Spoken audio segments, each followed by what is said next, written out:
सभी भाइयों को सुरेंद्र सनसनीवाल की तरफ से नमस्कार। सभी भाइयों का स्वागत करते हैं आपके अपने चैनल पे।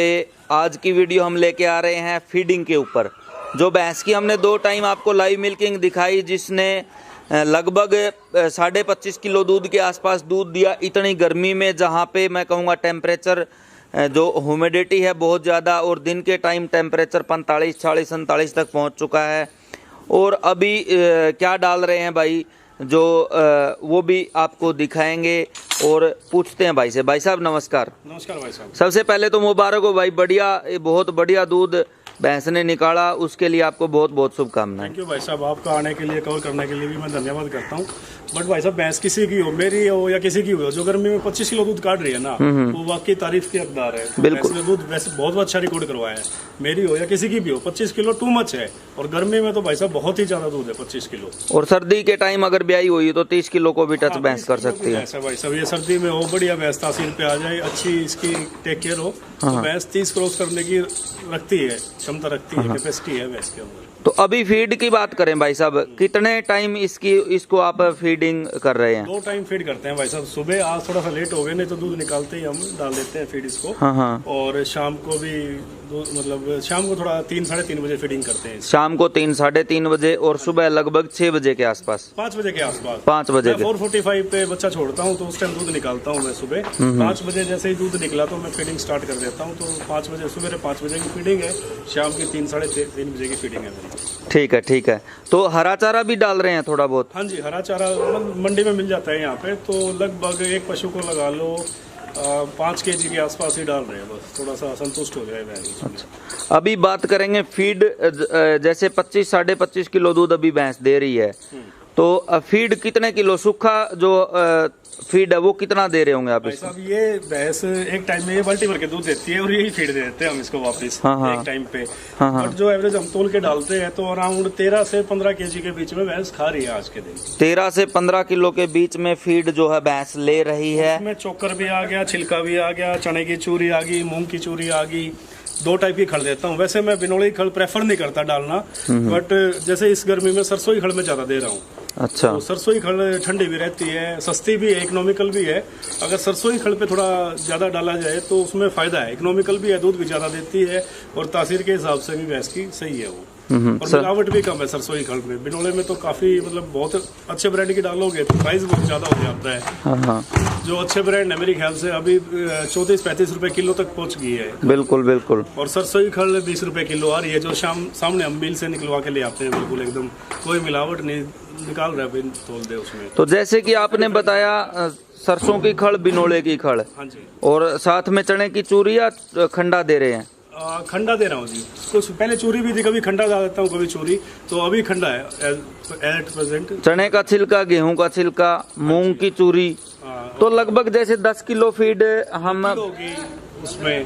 और आपका ये जो का दलिया हो गया, 10 किलो फीड के हिसाब से अगर आप बताना चाहे कितने किलो क्या क्या डाला जा रहा है, थोड़ा बहुत आइडिया लगाएंगे इसका? ये है कि सर अराउंड 3 किलो बिनोली खल, हाँ, 2 किलो सरसों की खल, 5 किलो, बाकी 5 में ये सारी आ गई, जिसमें मान लो 1 किलो खंडा आ गया, हाँ, 1 किलो ये दलिया आ गया गेहूं का, 1 किलो जो का दलिया आ गया, मक्की आ गई 1 किलो, और ये रेस्ट ऑफ थिंग्स जो आ गई 5 किलो में वो सारी अलग आ जाती है।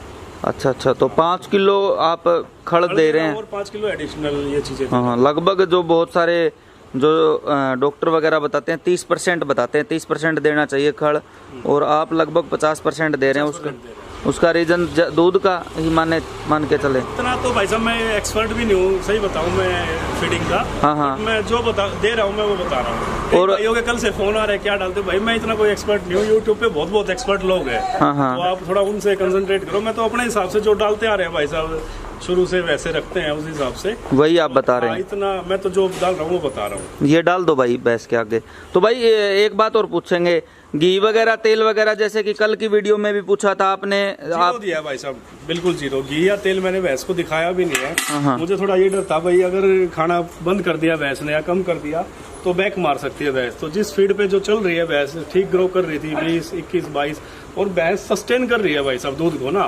जैसे 20 पे आ गई तो 20 पे खड़ी हुई 2-4 दिन, फिर 21-22 पे जा रही है, और सबसे अच्छी बात यह है भाई साहब, जब से मैं मतलब लाया हूँ भैंस ने एक टाइम भी नेगेटिव दूध नहीं दिखाया है, प्लस प्लस प्लस ही दिखा रही है, बैक नहीं मारी है। बैक नहीं मारी है। रीजन उसका यही है कि हमने ओवर फीडिंग नहीं करी, घी तेल वगैरह कुछ दिया नहीं, तो मैं भी शायद ना करे, उससे और ज्यादा बढ़ जाएगी दूं तो, लेकिन थोड़ा सा हमें है कि जिस चीज पे ठीक चल रही है भाई उस पे चलने दो भैंस को, उस पे चलने दो। हाँ जी। तो कोई दवाइयाँ जैसे कैल्शियम वगैरह भी दी? कैल्शियम दे रहा हूँ जी। अच्छा, कैल्शियम या मिनरल मिक्सचर, जैसे 2-4 दिन कैल्शियम दे दिया, उसके बाद कैल्शियम बंद करा तो मिनरल मिक्सचर की एक मुट्ठी डाल दी बस। हाँ, तो कैल्शियम लगभग कितनी दे रहे होंगे पूरे दिन की? जैसे 5 लीटर वाली ले आते हैं सब भैंसों को देते हैं, तो उसमें 1 कप सा डाल देते हैं बस। लगभग 100-200 ml दोनों के आसपास मेरे ख्याल से। एक टाइम या दोनों टाइम? एक टाइम में डाल देते हैं 100 ml एक टाइम। इसके अलावा भाई साहब और कोई जो बताना चाहें? या कोई और फीड नहीं, कोई गुड़ वगैरह या कुछ? गुड़ तो कम दिया जा रहा है भाई साहब, गर्मी ज्यादा है। जैसे पीछे से मौसम सही हो गया था उस टाइम तो हम गुड़ दे रहे थे, हाँ, बट हाँ। आज के दिन गुड़ बंद है, अभी फिलहाल बंद है। खांड दे रहे हैं थोड़ी, लगभग की तासीर कितनी होती है, हाँ, हाँ। खांड दे देते हैं। लगभग कितनी समझे एक दिन की? तीसरे दिन आधे किलो खांड दे देते हैं। तीसरे दिन आधा किलो? हाँ जी। ठीक है, ठीक है, बहुत बढ़िया, बहुत बढ़िया जी। तो ये भैंस की डाइट हमने पूछी भाई से, जो कि 25-26 किलो दूध पे है, और इतनी गर्मी में इतना दूध देना बहुत बड़ी बात है। और 10 मिनट लगाएगी भाई साहब खाने में इसको ना, 10 मिनट में खा के भैंस से अपना कुछ। तो उसके बाद भाई साहब जैसे 10 मिनट में ये खा लिया, उसके बाद कोई सूखा तूड़ा वगैरह या फीड और डालते हैं थोड़ी बहुत? इसको अराउंड 9-10 बजे हरा दूंगा जी मैं, 5 किलो हरा दूंगा। 5 किलो 9-10 बजे हरा देंगे इसको नला धला के भाई अपना डोप हो जाएगी तो अंदर कर देंगे। हाँ, हाँ। फिर 9 बजे के आसपास इसको 5 किलो हरा दूंगा मैं। तो ये देखिए, मैं एक किस्म से बताना चाहूँगा सीक्रेट, जो हमारे हरियाणा के जो पशुपालक हैं, पंजाब में हम जाते हैं, हरा चारा बहुत है, पानी बहुत है, तो वहाँ पे पूरा दिन भैंस के आगे हरा चारा पड़ा रहता है।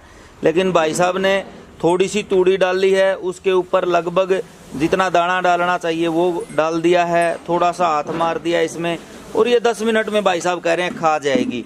उसके बाद आराम से 9 बजे तक जुगाड़ी करेगी, 10 बजे तक नहलाने के बाद लगभग 5 लगा लो या 10 किलो इसको हरा चारा दिया जाएगा। फिर पूरे दिन पानी पिला सकते हैं, लेकिन मेरे ख्याल से और कुछ भी नहीं देंगे भाई साहब, और कुछ भी नहीं देंगे। पानी तो इसको दिखाते रहते हैं 2-3 टाइम, इसके बल्कि खूटे पे ही वही बाल्टी से भी दिखा देंगे। हाँ, हाँ। फिर 3 बजे के आसपास फीडिंग से लगभग 1 घंटा पहले नहलाएंगे इसको दिन में, हाँ, हाँ। और पानी पिलाएंगे, ताजा पानी पिलाएंगे बिल्कुल। हाँ, हाँ।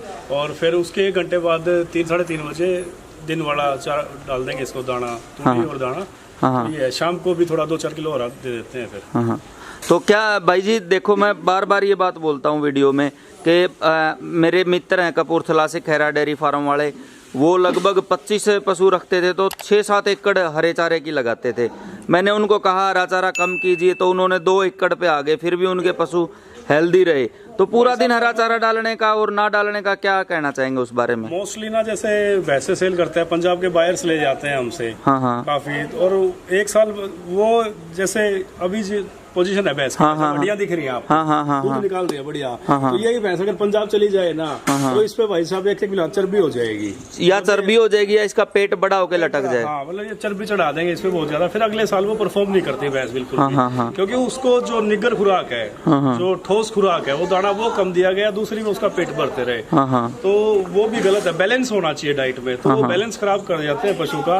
क्योंकि पंजाब बहुत प्रोडक्टिव लैंड है, उनके पास हरे चारे, अपने इधर तो इतना होता भी नहीं है, पानी की भी कमी है, पानी की भी कमी है, लैंड भी इतनी अच्छी नहीं है, मतलब पानी ही इतना नहीं है। तो पंजाब में तो 5 नदियों का पंजाब है, तो वहाँ तो नहरी पानी इतना ज्यादा है, बहुत अच्छा हरा चारा प्रोडक्शन हो जाती है। तो इस कारण मतलब वो थोड़ा सा हरे चारे पे ज्यादा कंसंट्रेट करते हैं, सस्ता ही पड़ता है उनको। भाई 1 एकड़ में इतनी कई क्विंटल ज्वार, यहाँ से तो डबल या ट्रिपल प्रोडक्शन हो जाती है उनकी। तो मैनी एनिमल्स, वो बहुत सारे एनिमल्स 1 एकड़ में ही थाम देते हैं, जो हम शायद 5 एकड़ में भी ना थाम पाए। तो वो थोड़ा इकोनॉमिकल के चक्कर में डाल देते हैं, बट अच्छे एनिमल के लिए फिर वो बैक मार जाती है चीज। बिल्कुल, मेन मैं तो ये कहता हूँ जी, देखो कुछ भी डालो, देखो जो भैंस दूध की है ना, प्रायोरिटी 1 तो है ब्रीड। बिल्कुल। उसके मतलब आप कितना कुछ भी डालो भाई साहब, मेरे पास और भी भैंसे हैं 4-5 आती रहती है जाती रहती है, सबको हम इतना ही खिलाने की कोशिश करते हैं। बट कोई 14 kg निकालेगी, कोई 16, कोई 18, कोई 20, तो वेरिएशन सब में ब्रीड का फर्क है। खिला तो सबको एक जैसा ही रहे। तो सबसे पहले तो भाई अच्छी भैंस रखो, पहली चीज तो वही है भाई साहब। उसके बाद आती है आपकी टेक केयर कैसे करते हैं। और मैं एक छोटी सी बात रहेगी बीच में, मेन बात है जुगाली करने की। जुगाली करने का जितना टाइम हम पशु को ज्यादा देंगे उतनी वो ठीक रहेगी, हेल्दी रहेगी। तभी तो वो फिर उसको फायदा है, कितना भी खिलाते रहो अगर वो जम ही नहीं कर पाई उसको तो फायदा क्या है डाइट का। बिल्कुल बिल्कुल। तो भाई साहब ये जो पशु भाई अपने हरियाणा से पशु लेके जाते हैं, चाहे वो पंजाब में लेके जाते हो या पूरी इंडिया में कहीं भी, क्या कहना चाहेंगे? जो ब्रीडिंग की बात मैं जो वीडियो में कर रहा था क्या मानते हैं उसके बारे में आप? किसके लिए? जैसे जो अच्छी भैंसों से अच्छे अगर काफ ना ले पाए, वो स्लॉटरिंग में चली जाए, तो क्या कहना चाहेंगे उसके ऊपर? नुकसान है, हमारा भी नुकसान है, देश का भी नुकसान है भाई साहब इसमें। तो वही कहूंगा भाई साहब, अच्छे एनिमल है, हम देश की जीडीपी बढ़ा रहे हैं भाई साहब, अपना योगदान दें। तो एनिमल स्लॉटर में जाए तो बहुत बुरी बात है। आप एनिमल लेके अच्छा आपने पैसे भी खर्च करे, फिर आपने उसका टेक केयर ढंग से नहीं किया, देखभाल नहीं किया, अच्छी फीडिंग नहीं की, आप मुझे भी गाली दोगे, किसी भैंस ने दिलाई हो, भाई ने दिलाई होगी उसको भी गाली दोगे, पूरे हरियाणा को बदनाम करोगे, लेकिन गलती आपकी है। बहुत सारे ऐसे एग्जाम्पल है भाई साहब, हम ना भैंस जैसे हमने बेच दी तो उसने परफॉर्म नहीं किया, हम बाखड़ी लेने जाते हैं तो बाखड़ी ले आते हैं वहां से, तो कह रहे भाई साहब आपके पास तो परफॉर्म कर रही थी, मेरे पास तो इसने दूध ही नहीं दिया। तो जब उसकी वो देखते हैं ना भाई साहब देखभाल, 8 बजे सुबह बंदा उठ रहा है, भाई 8 बजे उठेगा तो कैसे भैंस दूध देगी? भाई हम तो 3 बजे 4 बजे उठते हैं, इतनी मेहनत करते हैं, उसके बाद तो 8 बजे उठ रहा है, टाइम फीडिंग का कोई तेरा फिक्स नहीं है, बिल्कुल एनिमल ढंग की जगह नहीं बांध रखा, आवाजदार नहीं है तेरा, मतलब बहुत सारी चीजें है भाई साहब। मैंने देखा है 2-2 लाख की भैंस ले जाते हैं और उनके नीचे जहाँ बैठने की जगह वहाँ पे ईंटें पड़ी रहती हैं। तो अपनी कमी ना देख के दूसरे पे डाल देते हैं, भाई उसने मेरे साथ चीटिंग करी। भाई साहब वो आपको भैंस देने तक का और यहाँ परफॉर्म कराने तक का साथी है, बाकी तो आपने अपना खुद ही करना है। बिल्कुल वही जैसे भाई साहब टीचर है, सारे बच्चों को एक जैसा पढ़ाएगा, सब अलग अलग परफॉर्म करेंगे, जो घर जाके अपनी तैयारी ठीक करेगा, मेहनत करेगा, उसका रिजल्ट कुछ और रहेगा। बिल्कुल बिल्कुल बिल्कुल। तो बता दो भाई साहब, जैसे 25 किलो भैंस ने दूध निकाल दिया, या 30 भी निकाल दे, 35 भी निकाल दे, भाई साहब ये टारगेट नहीं है। सही पूछो, मतलब क्लास में एक बच्चा टॉप आ जाए भाई साहब, 99% ले जाए, और बाकी जो 90% ऑफ स्टूडेंट्स हैं उनके 40% आए, 50% आए, तो वो अभी भी हरियाणा में भी भाई साहब अगर 80% पैसे देखी जाए तो बिलो 12 या 10 ही है। तो सबसे बड़ी बात तो है, अगर हमने ग्रो करना है ना, तो जो हमारा एवरेज है, ज्यादा पैसे है उनको ऊपर लाना है, तो जो एकदम लो सेगमेंट की भैंसे हैं उनको हटाया जाए और जो ठीक भैंसे की ब्रीडिंग के उन पे काम किया जाए। बिल्कुल। तो टोटल एवरेज ऊपर आनी चाहिए, एक 25, 30, 35 भैंस निकाल दे, उससे कोई ज्यादा फायदा नहीं होने वाला। बिल्कुल, देश को उससे ज्यादा फायदा नहीं होगा। हो सकता है ब्रीडर का, हो सकता है जिसने बेची उसका हो सकता है, बट वो ज्यादा फायदा तब होगा जब हमारी सारी ही भैंसे ही 15-16 पे आ जाएंगी। 15-16 की भैंस बहुत एक्सीलेंट भैंस होती है, वैसे बढ़िया भैंस हो जाती है। उससे ऊपर जितना अच्छे आते हो 17, 18, 19, 20 से ऊपर तो फिर रेयर वाली कैटेगरी में आ जाती है। उसी कारण से हम बार बार कहते हैं अच्छे सीमन का चुनाव कीजिए, अच्छे बुल का चुनाव कीजिए। 10 सेरी, 8 सेरी, 12 सेरी भैंसे हैं, टारगेट उनको होना चाहिए, उनको 15-16 लिया हो। बिल्कुल बिल्कुल, और ज्यादा फायदा होगा भाई साहब। बिल्कुल सही बात है जी। क्योंकि इंडिया में जो दिक्कत ही है भाई साहब, अगर आप इकोनॉमिक बैकग्राउंड भी देखो ना, भाई सबसे ज्यादा अमीर हमारे देश में है भाई, कुछ 1% लोगों के पास वेल्थ है इंडिया की पूरे, 99% है उनपे कुछ भी नहीं है, 1% सारी अंबानी जैसे लिए बैठे हैं सब कुछ। बिल्कुल, यही चीजें एनिमल्स में भी है। ब्रीडिंग में कुछ लोगों की तो 30 से 25 किलो निकाल रही है, लेकिन जब हम देखते हैं, जाते हैं देने, तो मोस्टली यही होता है 10 सेरी, 8 सेरी। लोग कहते हैं यार तुम कहते हो भैंसों में बचता है, हमें तो कुछ भी नहीं बचता, हमें तो मतलब गोबर भी नहीं बचता, हम तो घर से खिलाते हैं। भाई भैंस कितना दूध देती है? भाई देती है 11-12 लीटर निकाल देती है, तो कैसे बचेगा? बिल्कुल। तो ये घर घर की कहानी है भाई साहब। हरियाणा बहुत बढ़िया है और स्टेटों से, बट यहाँ भी वो बात नहीं है, काफी वैसे हैं यहाँ भी जो बिलो एवरेज परफॉर्म करती है। बहुत ज्यादा काम करना पड़ेगा, बहुत ज्यादा काम करना पड़ेगा भाई साहब, एंडलेस काम करना पड़ेगा। यहाँ काम करने वालों की टांग खिंचाई होती है। अगर अच्छे बुल का सीमन आप अगर 200 रुपए का दे रहे हैं तो उसकी टांग खींचने वाले होंगे कि आपके लोग टांग खींचना शुरू कर दे, आपको क्रिटिसाइज करना शुरू कर दे, तो ये समझ लेना कि आप अच्छा काम कर रहे हो। बिल्कुल बिल्कुल, तो उसी की टांग खींची जाती है। जो कुछ ऊपर जा रहा हो, जो पहले नीचे पड़ा हो, वो तो कह रहा ठीक है भाई तो बढ़िया लड़का है। जो खराब कर रहा हो उसको कोई नहीं कहेगा भाई साहब, बिल्कुल। तो ठीक कर रहा हो उसका ही क्रिटिसिज्म होता है। तो अगर लोग आपको क्रिटिसाइज करना शुरू कर दे तो सोचना कि आपकी डायरेक्शन सही है, आप सही जा रहे हो। बिल्कुल बिल्कुल।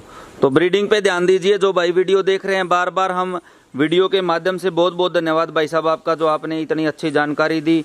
और कृष्णा डेयरी फार्म कैथल फ्रांसवाड़ा में भाई साहब के छोटे भाई काम करते हैं और रोहतक में भाई साहब काम करते हैं। तो भाई साहब वैसे फ़ोन तो ज़्यादा आ जाएंगे, सेल परचेज का भी काम है अपना यहाँ पे, तो एक बार कॉन्टैक्ट नंबर दोबारा से रिपीट कर दीजिए। मैं कम ही उठा पाऊंगा, जैसे 9 to 5 तो मैं जॉब में रहता हूँ, उसके बाद ही कॉल ले पाऊंगा। 9 से 5 व्हाट्सएप कर सकते हैं आपको, उस नंबर कर दे तो बेटर है भाई साहब, मैसेज कर दे, कोई भी ज्यादा वो फोन ना करे प्रेफर। नंबर है मेरा 9711700619। ठीक है। 97-117 97-117-00-619 व्हाट्सअप कर सकते हैं आप इस नंबर पे। और जो हम बार बार बात करते हैं, बहुत बहुत धन्यवाद भाई साहब के, ब्रीडिंग पे ध्यान दीजिए, ब्रीडिंग पे ध्यान दीजिए। उसका रीज़न यही है कि हर पशुपालक के घर, हर किसान के घर अच्छे अच्छे दूध की भैंसें आए 15 से 20, 25, 36 लीटर तक की, तो उसका वही रीज़न है। तो ठीक है भाइयों, सभी भाइयों का बहुत बहुत धन्यवाद। काफ़ी लंबी वीडियो, जो 5 मिनट में बात हम कर सकते थे लेकिन 15 मिनट तक वीडियो गई, उसके लिए मैं कहूँगा भाई ने जो हमें बहुत बढ़िया बढ़िया बातें बताई। और साथ में कभी कभी लंबी वीडियो बनाने का भी मूड होता है, नहीं तो छोटी वीडियो में ही ख़त्म करना पसंद करते हैं, क्योंकि बहुत सारे भाइयों के पास टाइम नहीं होता। 2 मिनट 3 मिनट एवरेज टाइम होता है किसी भी वीडियो का देखने का। तो बहुत बहुत धन्यवाद जो आप एंड तक बने रहे। सभी भाइयों का बहुत बहुत धन्यवाद। सभी को मेरी तरफ से नमस्कार।